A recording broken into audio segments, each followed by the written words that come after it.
Hey everyone, my name's Nathan and I co-own Loose Goose Down Supply along with my friend Nick, and we've decided to put out a YouTube tutorial series here about making a DIY top quilt. So we've kind of been looking around and there's not really any good YouTube series that kind of goes through every single step, so our plan here is to break it down from every single step. So I guess the first thing that we always do when we start looking into a new quilt is just kind of research what quilts are out there. So the one that this one's going to be based off of is the Katabatic Flex.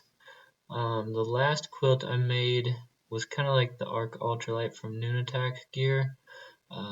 But for this build I wanted to go with something more flexible so I could use it as a blanket if I want, or make it more like a sleeping bag during the winters.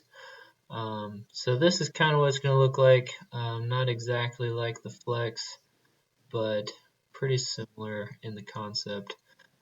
So once you kind of look at what you want to get together and make, the next thing you want to go to is getting kind of the more technical stuff.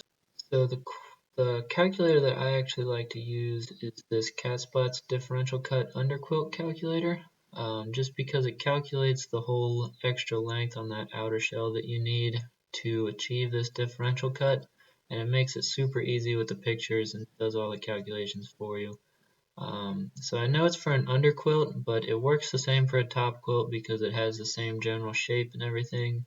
You just have to mess with the numbers a little bit as you go to get the calculations for the taper right. But that's pretty easy. It's just changing one number up here in the width. And we have this on our website linked so that you can access this and use it for your own projects. So we'll go ahead and run through it for this particular quilt that we're making. So since in our quilt it's going to have horizontal baffles, the length and width here are actually going to be switched. So the length is actually going to be the width of my quilt, and the width is going to be the length when we're actually making this. So we'll get up in here. So the length is going to be, or the width in our case is going to be 54 inches wide, and then the length is going to be 78 inches. That's 6 feet and 6 inches. And then the height of our baffle material is going to be 2¼ inches, and the total chamber height is actually going to be 2½ inches. So right here is the height of the baffle. This is actually the length that you'll be sewing in to connect the top and the bottom shells, and then this HC over here is going to be your total height after the loft. So this is going to make a pretty good baffle for us. And then the number of baffle chambers is going to be 14. And then the downfill rating, we're going to be using our 850 fill power Hyperdry Grey Goose down. We're going to keep the 900 for you guys since we have more than 850. Save the nice stuff for you. And then for the down over stuff, we're going to go with 20% here. We don't really recommend going anything lower than 20%. Just because it really helps the down loft and fill up those baffle chambers, and you're always going to have some type of loss when you're stuffing the quilt.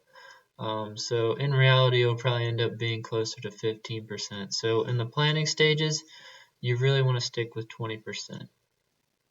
And then down here for the shell fabric, I'm actually going to be using 1.0 ounce calendared Hyper D ripstop nylon for the outer shell, just for a little extra durability. And I'm going to be using membrane 10 taffeta nylon on the inside.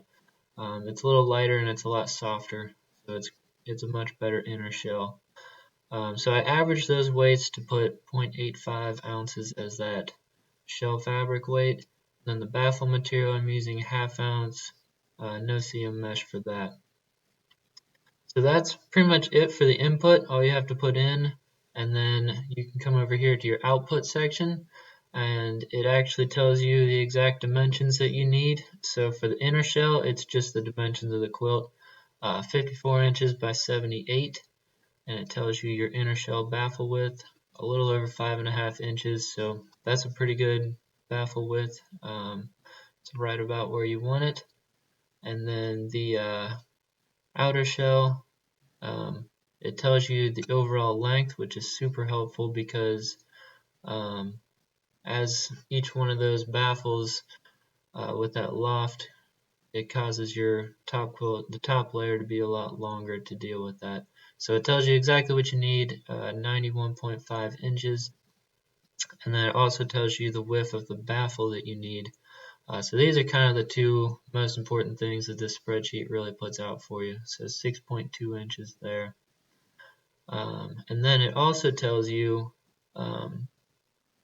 what the amount of down per the chamber that you're filling, so just over 1 ounce, and then your total ounce fill. So, I mean, that's pretty much all you need to know for a quilt. And as the taper goes down, you can just come over and change this width. So change it down to 40. That changes all these numbers. So as I go down, I'll just measure where the taper's at, and then use this calculator to change up so I know how much down to put into each of those. So this quilt's coming out at just over 22 ounces. It's gonna be a little bit heavier than that because I plan to sew a zipper into the bottom, as well as sew a lot of grosgrain around the outside edges just to make it more durable. So I'm not really going for ultra light here, but it should still be pretty light for a long quilt. And then the last step of this spreadsheet here, it actually gives you the temperature rating. I think it comes out a little bit lower than what's typical. So this temperature rating is saying it's at about 11 degrees, but I think it's going to be pretty much right where you want it for a 20-degree quilt, especially after your down loft and your down loss in the stuffing process. So that's pretty much what we have planned for this quilt, and I'll show you my last quilt build and show you a few things that I plan to do differently with this one.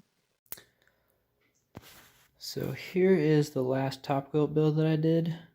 You can see it's similar to the Nunatak Arc Ultralight quilt, where it has these vertical baffles at the top and then horizontal baffles at the bottom for the foot box. I really like the design because it keeps the down from falling around your sides at the top section, and then it also keeps it all from going to the foot area at the bottom and letting your feet get cold or your legs get cold. So I really like their baffle design with this, but we're just going with something different for the new one, so it's a little more versatile with the blanket style and everything. So one of the main changes I'm going to do with this next quilt, other than changing up the design, but functionality wise, I'm going to make it more narrow at the top. So when I first designed this quilt, I was wanting it to be kind of like the biggest and best quilt, and I made it actually 60 inches wide at the top, and that's just a little too much for me. It really doesn't add very much width, or it doesn't add very much warmth, because you just kind of end up with extra width around the sides, and it doesn't really help you out much, just because it's excess that hangs off your sleeping pad. The other thing I'm going to change, a major design change, is I'm going to change the outer shell to 1.0 Hyper D calendared. This one here is membrane 10 taffeta nylon on the inside and the outside, but I think it's just, I haven't had any issues with it, but I want to go with something a little more stronger on the outside, just because when I'm out camping with the puppy, when she jumps on top, it just makes me a little nervous. So that's a main change I'm going to do there. And the last thing I'm going to change is I'm going to use some better down. In this one, I kind of went cheap on the down, and you can see it didn't really fluff up as much as you would typically see in a high-end top quilt. So this time I'm going to use 850 Fill Power certified name brand down in this one, just because when you spend so much time going through a whole top quilt build, it really sucks when your quilt doesn't fluff up as much as you're expecting it to. So I'm gonna spend the extra $25 and get some good down. So that pretty much does it for this video. We should have a lot more of these tutorials coming out soon. The next one we're going to do is actually going to be pricing out a DIY build and where to get all the materials and everything. So that should be a pretty good video. Make sure you're keeping up with us, so hit the subscribe button below and follow us on Instagram for all the latest stuff. And leave us a comment if there's something in particular that you guys want to see in the coming videos, and we'll do our best to get in there. So thanks for tuning in.